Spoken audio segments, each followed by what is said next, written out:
Welcome everyone to my next series. This one is going to be Kid Icarus for the NES, also known as Angel Land Story.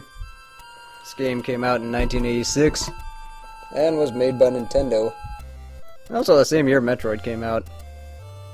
But the plot of this game is that we play as Pit, the warrior from Angel Land who needs to save Angel Land from the goddess of darkness, also known as Medusa.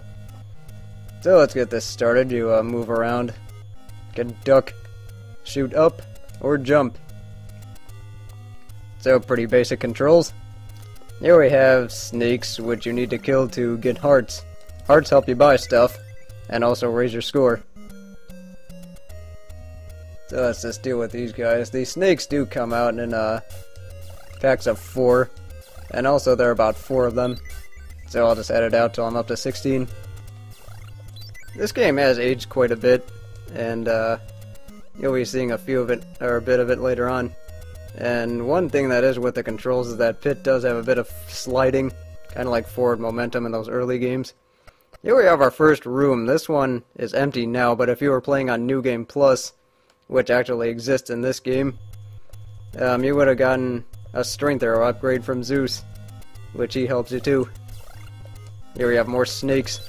I forgot to mention, one thing that is going to be kind of challenging with this talk through is that I am going to have to choose which parts to edit and which parts to leave in, because there are a lot of instances in which I'll just have to farm for enemies, because score does matter in this game.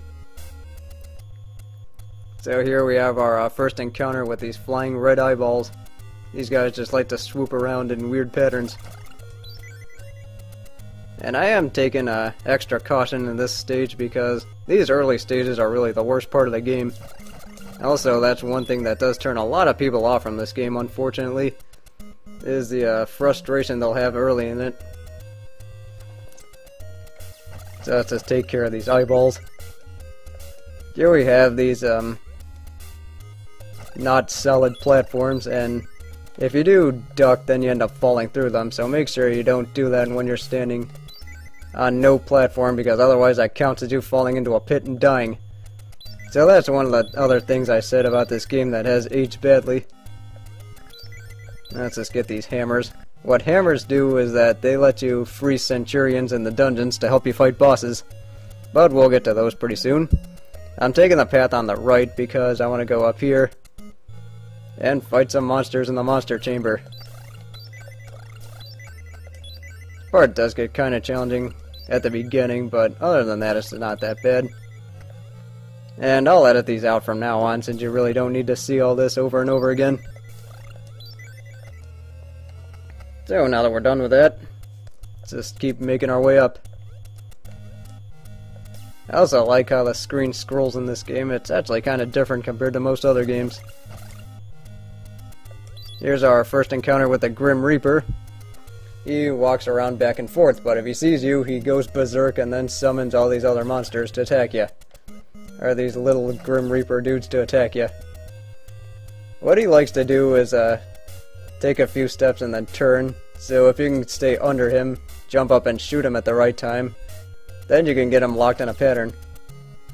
Let's see, I believe it's about 10 hits to take care of this guy. Yep. That's the goblet of water, quote unquote, which lets you refill your health. So here we are in a mystery jar game, where you get to shoot these jars, and unfortunately you don't get to collect the prizes right away, otherwise you get thrown out of the game.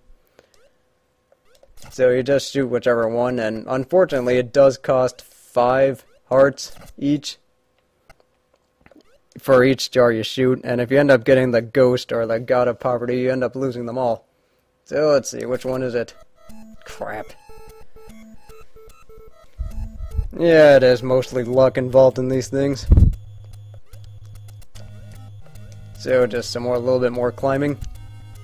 So here's where the forward momentum kind of comes in, so you do have to be pretty careful with these jumps, because if you die you end up going back to the beginning of the stage, which is kind of unfortunate. Well, that was a weird glitch. Normally the Grim Reaper doesn't like to fall in that way, but sometimes he does thanks to some weird glitches in this game. Well, I don't really think it's a glitch, it's just odd programming. But don't worry, you'll hear me complain about the collision detection plenty in this game. Let's see, I'm just trying to get his pattern down. So I can just keep spamming arrows. Let's see, he did actually see me, and those are the mini Grim Reaper monsters that I was talking about earlier. Stupid Grim Reaper. And now that he's dealt...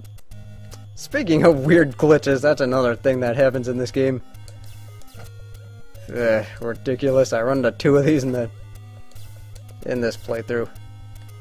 That's a frog. This guy likes to duck, so make sure you're on the level below him when you jump up and shoot him. Let's just take care of you. Alright, now that we're done with that, let's just keep making our way up. There's McGoo. This guy likes to pop up and shoot you because he's a jerk. You stupid frog, you're not gonna hit me. Let's see, here we are at the end of the level. Fortunately, no McGoos popped up. That's our score for this first level. Wasn't too bad. So here we are at stage 1-2. Unfortunately, this is where the game actually starts getting kinda hard.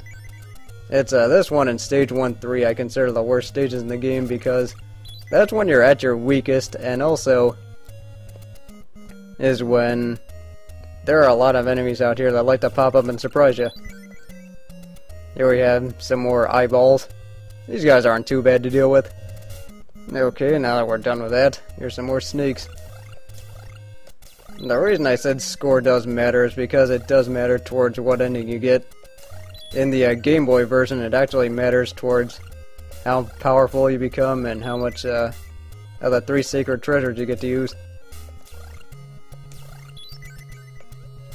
If you don't spend your time grinding this game, it's going to be very frustrating and you're going to be a lot weaker. And unfortunately, it's just not going to be a very enjoyable experience. If you do spend time grinding, then you do end up getting stronger, you end up getting better weapons, and you end up getting better things because of it.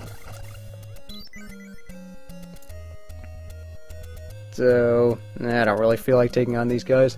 Instead, I will take on more monsters, which I will edit out. Well, that was pretty productive, so let's just keep going here. Here's where we're introduced to icy platforms. These ice platforms will make you slide like any other ice. So, unfortunately, these ice doesn't affect anything else other than me, because this is a Nintendo game.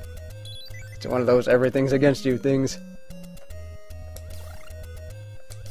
Just gotta wait for these snakes here.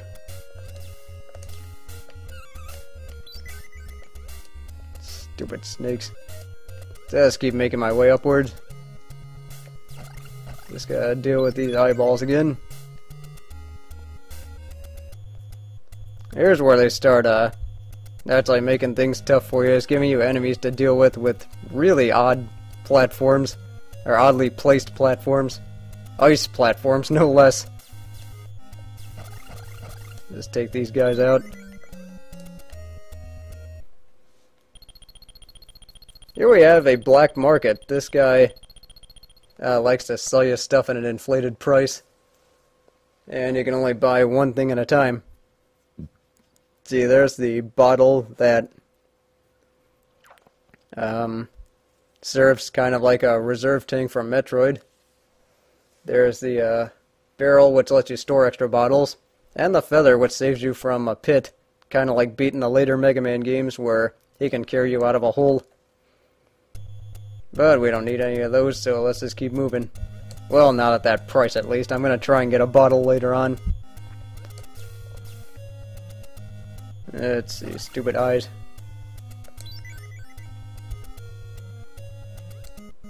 Here's where we have to use the wraparound, but be careful not to go too early. You can also do this little squat and walk with pit.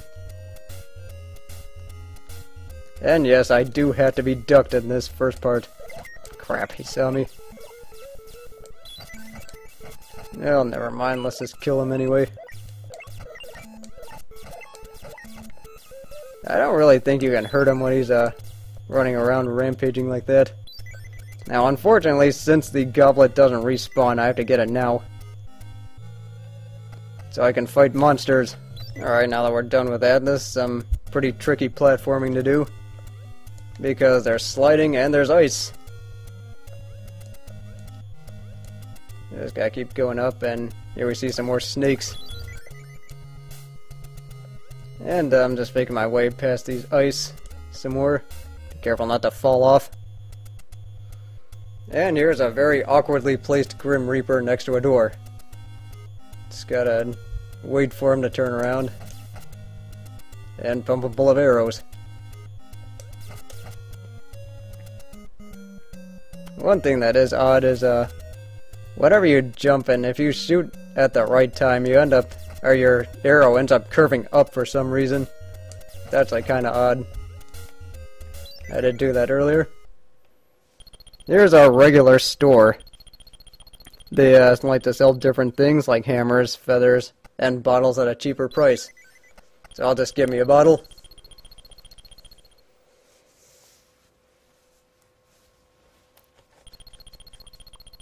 They also sell goblets too, if you want. Also, you can attempt to haggle with the shopkeeper by pressing down on your controller and then pressing A and B on controller 2. And unfortunately, since my arrow strength wasn't high enough, he ended up jacking up the price on me. How that works is that if your arrow strength is higher than the world you're in, then he'll actually lower the price. But since I'm arrow strength 1 and I'm in world 1, that didn't work out. So let's just keep going. A few more snakes to deal with. Oh, almost slid off. That would have been bad. Now we have eyeballs and awkward platforming. This is one thing I said that is kind of difficult about this game. And unfortunately does turn a lot of people off from it. Which is really a shame because this is a good game.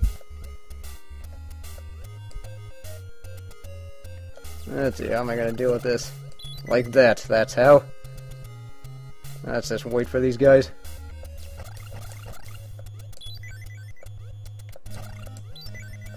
And just take care of some more snakes.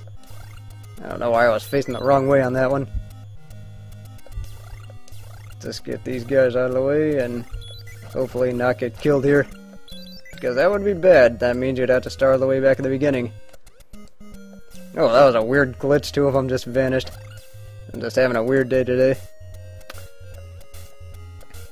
Then here are platforms that go side to side. They like to take the whole wraparound concept pretty seriously in this part.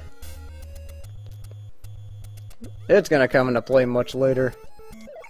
Unfortunately, there really wasn't much I could do about that one. So let's just run. And let's let you go down.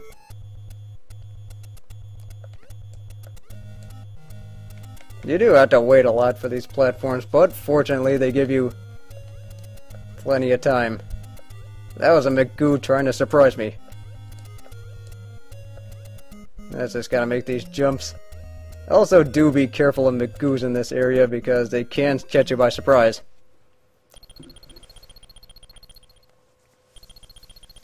Here's Zeus, and here we get our first arrow upgrade.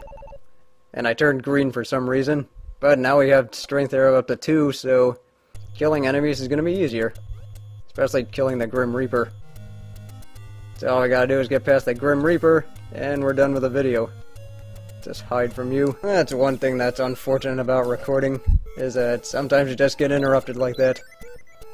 I better be careful, otherwise I'm actually gonna die here.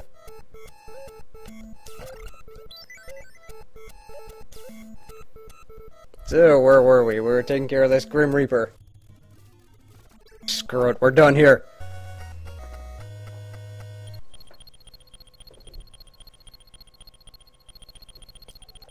And now we get an extra block of health, so that's always good news. But I think I'm going to stop for now, so join me next time as I continue to make my way out of the underworld and into the overworld, which is, I guess, Earth. I'll see you then.